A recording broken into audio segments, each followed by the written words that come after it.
ദൈവനാമം അതിയായി മഹത്വപ്പെടുമാറാകട്ടെ.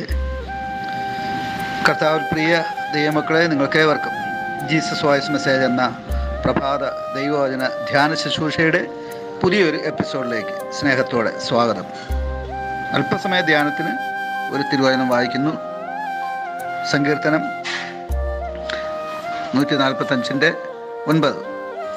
യഹോവ എല്ലാവർക്കും നല്ലവൻ, തൻ്റെ സകല പ്രവൃത്തികളോടും ദൈവത്തിന് കരുണ തോന്നുന്നു.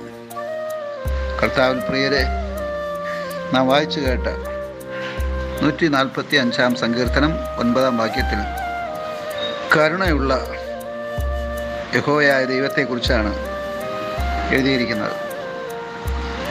ഈ ദൈവത്തിൻ്റെ കരുണ വളരെ വലുതാണ്.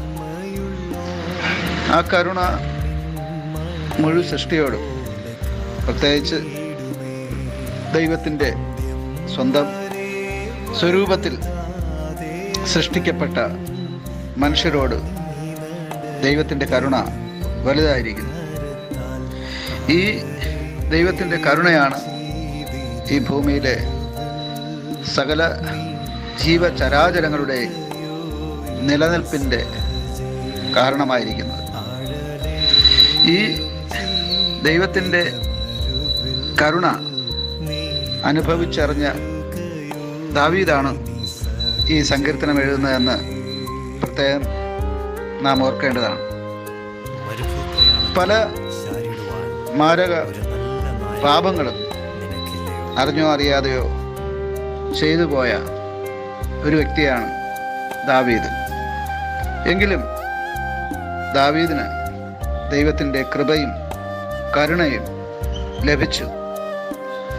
അതിന് ദാവീദിൻ്റെ ഭാഗത്തുള്ള ഒരു സമർപ്പണം ആവശ്യമായിരുന്നു. അത് അനുതാപത്തിലൂടെ അദ്ദേഹം ദൈവസന്നിധിയിൽ പ്രാർത്ഥനയുടെ രൂപത്തിൽ യാചിച്ചു, അനുതപിച്ചും പ്രാർത്ഥിച്ചും കരഞ്ഞും ദാവീദ് ദൈവത്തിൻ്റെ കരുണയ്ക്കായി, കൃപയ്ക്കായി, ദയയ്ക്കായി അപേക്ഷിച്ചു. അതിൻ്റെ ഫലമായി പ്രാർത്ഥന കേൾക്കുന്ന ദൈവം ദാവീദിൻ്റെ പാപങ്ങളെ ക്ഷമിച്ച് തൻ്റെ കൃപയും കരുണയും ദയയും കൊണ്ട് അവനെ പൊതിയുക അത്രേ ചെയ്തത്. അതുകൊണ്ടാണ് ദാവീദ് ഈ 145 സങ്കീർത്തനത്തിൽ 9 വാക്യത്തിൽ ഈ ദൈവത്തെക്കുറിച്ച്, അഥവാ യഹോവയായ ദൈവത്തെക്കുറിച്ച് എല്ലാവർക്കും നല്ലവനെന്ന് പ്രഘോഷിക്കുവാനിടയായത്. ഇത് തൻ്റെ അനുഭവത്തിൽ നിന്നാണ് അവൻ പറയുന്നതെന്ന് ഓർക്കണം. മഹാഭാവിയായി മഹാപാപങ്ങൾ ചെയ്തിട്ടും ദൈവസന്നിധിയിൽ കടന്നുപോയി അനുതപിച്ചപ്പോൾ, കരഞ്ഞപ്പോൾ, പ്രാർത്ഥിച്ചപ്പോൾ പാപങ്ങളെ ക്ഷമിച്ച് തൻ്റെ കൃപ ദൈവം ദാവീദിന് നൽകിയത് ഓർത്തുകൊണ്ട് അവൻ മറ്റുള്ളവരോടായി, അഥവാ ഇന്ന് തിരുവചനം കേൾക്കുന്ന എല്ലാവരോടുമായി ദാവീദിന് പറയുവാനുള്ളത്, ഈ ദൈവം, യഹോവയായ ദൈവം എല്ലാവർക്കും നല്ലവനെന്നാണ്. ഏതോ ചില വ്യക്തികൾക്ക് മാത്രമല്ല, പ്രത്യുത പ്രപഞ്ചത്തിലെ സകലജാതി ജനങ്ങൾക്കും ദൈവം നല്ലവനാണ്. കാരണം ഈ മുഴു പ്രപഞ്ചത്തെ സൃഷ്ടിച്ചവൻ ആ സർവശക്തനായ ദൈവമാണ്. ആ ദൈവത്തിൻ്റെ മക്കളാണ് ഈ ഭൂപ്രപഞ്ചത്തിലെ സകലജാതി ജനങ്ങൾ. അതുകൊണ്ട് ദൈവത്തിൻ്റെ സകല പ്രവൃത്തികളോടും ദൈവത്തിന് കരുണ തോന്നുന്നു എന്ന് പറയുമ്പോൾ, ഭൂചര ജന്തുക്കളിൽ, അതുപോലെ മൃഗങ്ങളിൽ, പക്ഷികളിൽ, അതുപോലെ സമുദ്രേതര ജീവചരാചരങ്ങളിൽ എല്ലാറ്റിനുപരിയായി ദൈവത്തിൻ്റെ സ്വന്തം ഛായയിൽ സൃഷ്ടിക്കപ്പെട്ട മനുഷ്യരോടും ദൈവത്തിന് കരുണ തോന്നുന്നു എന്നാണ് നാം മനസ്സിലാക്കേണ്ടത്. ആ ദൈവത്തിൻ്റെ കരുണയാണ് നമ്മുടെ, അഥവാ മനുഷ്യ ജീവൻ്റെ നിലനിൽപ്പിന് തന്നെ ആധാരമായിരിക്കുന്നത്. അതുകൊണ്ട് ദൈവം നല്ലവനെന്ന് ദാവീദിനോട് ചേർന്ന് നമുക്കും പ്രഘോഷിക്കാം, അവൻ്റെ നാമത്തെ കീർത്തിക്കാം. സകല പ്രവൃത്തികളോടും കരുണയുള്ള ആ ദൈവം ഇന്ന് തിരുവചനം കേൾക്കുന്ന എല്ലാവരോടും കരുണയായിരിക്കട്ടെ. ആമേൻ, ആമേൻ.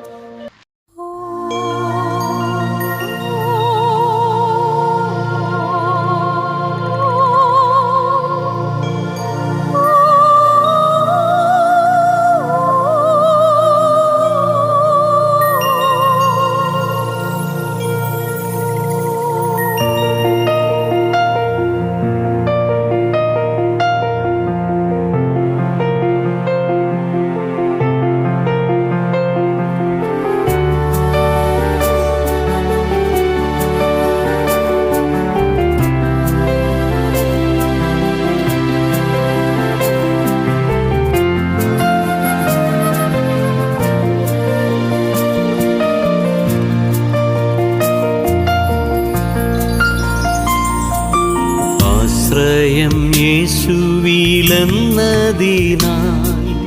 ഭാഗ്യവാൻ ഞാൻ, ഭാഗ്യവാൻ ഞാൻ. ആശ്വാസമെന്നിൽ താൻ തന്നതിനാൽ ഭാഗ്യവാൻ ഞാൻ, ഭാഗ്യവാൻ ഞാൻ. ആശ്രയം യേശുവിലെന്നതിനാൽ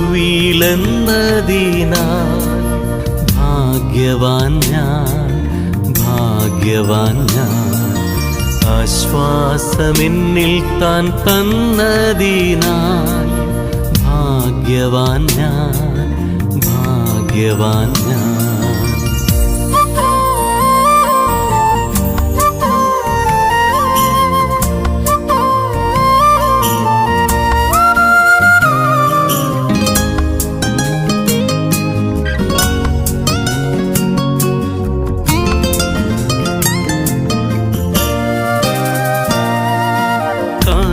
ഇരുൾ മൂടും വേളകളിൽ കർത്താവിൻ പാദം ചേർന്നിടും ഞാൻ.